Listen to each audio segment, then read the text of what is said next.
terima kasih. Kita masih Idul Fitri berlebaran di Talk to iNews. Pak Zumardi tadi kan disinggung soal pakaian itu. Punya pengalaman nggak selama memimpin UIN gitu ya, atau selama studi di negara lain? Ya, saya pernah punya pengalaman waktu riset penelitian untuk disertasi saya di Kairo tahun 91 itu. Waktu menjelang maghrib saya ke masjid di di Hayul Ashir namanya, wilayah 10 gitu. Masuk ke masjid saya diusir, disuruh keluar sama imamnya, orang Mesir. Dia bilang, Anda keluar aja karena sholat Anda gak bakal sah. Saya bilang, kenapa? Loh, pakaian Anda ini Anda menyerupai perempuan gitu. Dia bilang begitu. Saya lihat ke pakaian saya pakai kain sarung dan pakai batik yang kebetulan batiknya itu bunga-bunga gitu. Oh, ini maksudnya. Jadi meniru laki-laki kan nggak boleh berpakaian seperti perempuan gitu. Ini maksudnya. Ya saya lihat-lihat juga dia pakai gamis yang putih itu. Saya bilang sama dia, kalau di negeri saya ini pakaian Anda ini namanya baju kurung. Baju kurung itu udah pakai perempuan. Jadi Anda juga nggak sah sholatnya gitu. Nah, setelah berdebat begitu baru saya diizinkan masuk gitu. Akhirnya boleh sholat? Akhirnya boleh sholat. Itu juga memang menarik karena kan batik di Indonesia tuh banyak yang motifnya bunga-bunga, yang untuk negara lain itu feminin sekali, bukan motif yang maskulin terutama di Arab. Oke, itu di luar. Di sini punya pengalaman?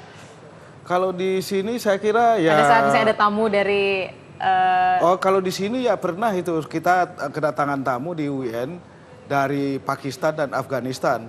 Ketika waktu kita ajak sholat zuhur, kemudian imamnya dari salah seorang dekan gitu, mereka menolak untuk berdiri di belakang imam. Jadi makmum mereka menolak. Karena apa? Karena ini sholatnya nggak bakal sah. Saya tanya kenapa nggak sah? Karena nggak punya jenggot, nggak pakai jenggot. Ya, wah gitu maksudnya gitu. Ya jadi akhirnya mereka sholat sendiri yang jenggotnya memang panjang ya. Nah, jenggotnya Kiai kurang ya? Kalau jenggotnya Pak Kiai, jenggotnya Pak Rohmat nih nggak belum cukup, belum ada, belum sah itu. Kalau kita kan nggak ada masalah, mau jenggotnya nggak pakai jenggot, mau pakai jenggot, kita ikut aja menjadi makmum, ya kan? Jadi akhirnya mereka jadi imam, kita nggak keberatan ikut imam yang pakai jenggot seperti itu. Jadi ini lagi-lagi ini saya kira mencerminkan sikap toleran. Orang Indonesia itu rata-rata toleran. Ya, kalau orang-orang seperti itu, yang saya alami seperti itu langsung saja ngusir orang atau menolak ikut tanpa kemudian yang didasarkan hanya pemahaman dia sendiri. Seolah pemahaman orang lain, agama orang lain, pemahaman kita, mazhab kita itu salah. Nah itu masalahnya. Jadi ini yang saya kira kemudian sikap tidak toleran ini yang mengakibatkan negeri seperti Pakistan itu ya kacau terus, berperang terus antara yang pindah dari India, muhajirun, dengan orang yang Ansar. Makanya ada di Karachi itu ya konflik itu, perang di antara mereka yang hijrah, yang muhajirun, dengan mereka yang asli dari Pakistan, dari Karachi itu. Karena itu sikap tidak toleran. Sementara Indonesia alhamdulillah? Alhamdulillah Indonesia itu toleran. Kalau misalnya kita di Mekah ya sholat di Masjidil Haram, kalau kaki kita agak renggang, gitu di sebelah kita ada orang Arab, itu kalau renggang kaki kita diinjak itu. Saya pernah diinjak kakinya, karena harus bertemu benar ini. Jari kelingking kita itu harus ketemu satu sama lain. Kalau enggak, ya enggak sah sholatnya. Makanya dia injak gitu, karena menurut dia kalau enggak rapat, salat dia juga terganggu gitu. Kira-kira begitu. Itu pengalaman. Nah bagi kita kan enggak biasa begitu kalau ada yang jamaah kita atau umat kita yang mungkin agak keliru dikit, biasanya kita kasih nasihat, tidak diusir gitu ya, dikasih nasihat aja baik-baik gitu. Oke, ini menarik mengalami diinjak. Ada komentar nggak Pak Rohmat? Ya, saya ingin sampaikan kaitannya dengan budaya dan agama tadi ya. Kalau kita bicara tentang Arab itu kan ada memang bagian dari Arab yang itu kemudian diambil oleh Islam dan itu menjadi bagian dari Islam. Apa itu? Lughatul Arabiyyah, bahasa Arab. Gitu. Bahasa Arab ini kemudian menjadi bahasa Islam. Kenapa? Karena bahasa Al-Quran adalah bahasa Arab. As-Sunnah adalah bahasa Arab. Maka mutlak siapapun yang ingin memahami Al-Quran, dia harus membaca, harus belajar, harus memahami bahasa Arab. Mustahil orang bisa memahami Quran dengan benar, hadis dengan benar kalau tidak memahami bahasa Arab. Nah, berarti otomatis ini menjadi bahasa atau sakofah Islamiyah gitu. Nah, jadi saya kira kita juga jangan kemudian sekalipun begitu kita tidak kemudian tolak mentah-mentah gitu. Jadi maksudnya gini, ini Islam, ini budaya. Ada budaya Arab yang kemudian diambil Islam ada. Tapi ada juga yang memang murni budaya. Saya kira sikap kita tidak seperti yang dikatakan Pak Mustafa Yakub tadi. Harus kita tolak gitu ya. Lihat juga budayanya apa, apakah baik, apa tidak gitu. Sama dengan ketika kita menyikapi budaya dari negeri-negeri yang lain. Gitu. Saya kira bukan kemudian setiap yang dari luar harus kita tolak gitu. Nah kalau seperti itu nanti khawatir muncul anti-Arab. Kalau udah muncul anti-Arab, ini menjadi dekat anti-Islam. Ini yang kita khawatirkan sebenarnya.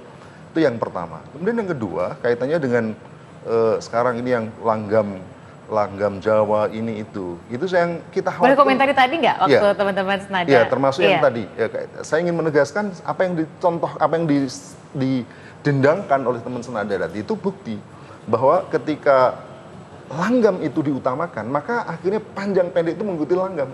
Tadi misalnya illa billah, la-nya harusnya panjang illa, baru billah, ya. Allahumma sholli. Ini salah ini. Karena so itu di situ ada lam, syiddah, tasydid. Harusnya sholli, bukan sholli. Kalau sholli nanti bisa tenggelam artinya. Gitu. Nah maksud saya, ini ketika kemudian sudah ada patokan langgam, akhirnya tunduk.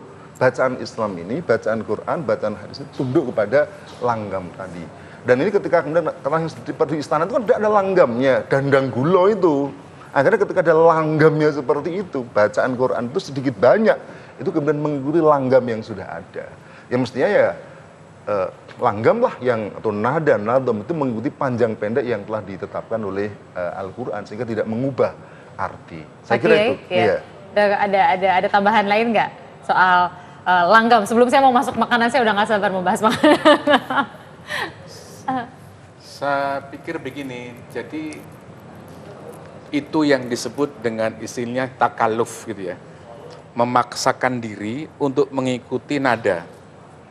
Nada di sini bukan cuma Jawa, Arab juga demikian. Ya. Jadi itu yang namanya takaluf itu nggak boleh, ya. Jadi ada note dulu, apakah note itu Arab, apa note non Arab. Kemudian bacaan itu mengikuti note, itu yang tidak boleh. Ya. Jadi kalau mau lagu itu dalam bahasa hadis namanya irtijali. Lagunya itu mengikuti bacaan, bukan bacaannya yang mengikuti lagu gitu loh. Nah itu seperti ini seperti saya pencipta ada lagu contoh misalnya tadi ya. Pencipta lagu kan biasanya bikin melodi dulu. Ya, seperti orang melakukan selawat dengan lagu Es Lilin, gitu kan. Lagu Es Lilin dari Jawa Barat. Lah ya itu kan. Oke, ya. Saya pernah dengar, saya tegur, kok Allahumma sholli, itu kok panjang banget telingnya itu, gitu kan. Itu akhirnya menganggap kalau menurut tata bahasa Arab, kalau yang diberi ya itu menjadi Allah itu perempuan. Oh. Jadi kalau Allahumma sholli ala Muhammad, itu boleh. Tapi kalau linknya panjang nggak boleh. Jadi jangan kemudian bacaan itu mengikuti lagu. Lagulah yang harus mengikuti ngikutin bacaan. Ini kalau yang nggak paham, tadi yang dilantunkan oleh Kiai itu lagu Es Lilin. Persoalannya ia mengarang lagunya nggak bisa bahasa Arab. Atau memang lagu itu nggak diperuntukkan untuk awalnya untuk bacaan Al-Quran. Jadi saya sebut memberikan Es apresiasi Lilin tetap ya. mah cucu. Lah ya gitu kan. Oh. Itu kan untuk memasyarakatkan selawat Iya, kepada iya, orang Sunda gitu kan. ah. Tapi ada lagi selawat Sunda yang menurut saya betul itu kan. Salatullah, salamullah, gitu kan. Itu kan Tasik punya itu kan. Iya, Tasik punya. Ala toha Rasulillah, gitu kan. Dan nggak salah sugesti bacaan. Kenapa? Lalanya kan ada tasid, ada mat gitu, nggak apa-apa itu.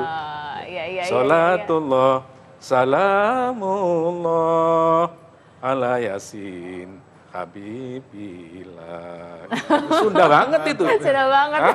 Coba Jadi itu. memang apa Jadi namanya Indonesia jadi bisa. perlu yang mengaransemen selawat-selawat dengan lagu-lagu daerah, ya harus tahu tentang bahasa Arab Bahasa gitu loh. Arab. Gitu. Jadi nggak bisa kemudian kita plek-plek pindahkan gitu ya bacaan Ya, ikuti lagu. Jadi prinsipnya harus lagu yang ikuti bacaan. Ya, aku itu bacaan bukan bacaan yang ikuti lagu gitu. Ini lagi-lagi soal indahnya Nusantara yang kaya ini. Kalau misalnya kita dengar azan dari Syria, karena dari daerah Timur Tengah mungkin kita merasa mirip-mirip gitu ya.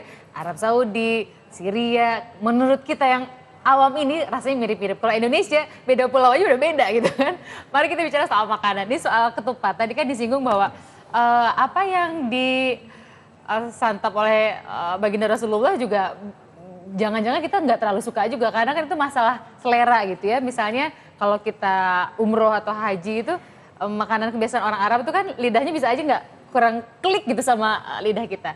Soal ketupat, ini ketupat Pak Azumardi bisa cerita nggak dari sisi keindahan Nusantara ini?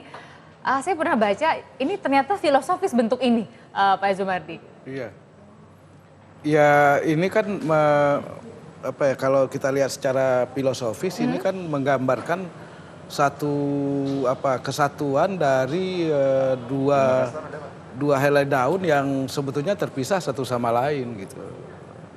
Dan ini memang khas Indonesia. Khas Indonesia itu maksud saya isinya ini kan beras, nasi ya. Beras yang kemudian dimasak secara tertentu sehingga kemudian dia berbeda dengan nasi biasa atau dengan bubur, itu berbeda ini. Ini dari mana ya? Dari Jadi begini, jadi ketupat itu kalau saya lihat itu Melayu. Melayu ya? Melayu. Tapi di Jawa ada sebagian ya. Dan itu Tapi ini jadi Indonesia banget ya? ya, kemana-mana. jadi di Jawa sendiri orang berlebaran tuh ada yang dengan ketupat, ada yang dengan lepet gitu ya. Ada sebagian di Jawa Tengah itu ada yang ketupat. Nah ini semuanya lambang-lambang semuanya itu, simbol-simbol. Nah ketupat ini Nanti kita lanjutkan ya. Soal apa lambang? Nanti Ustadz kita lanjutkan ya. Ya setelah jeda berikut ini kita masih akan bersama dengan Anda dalam Talk to Ayu spesial Idul Fitri.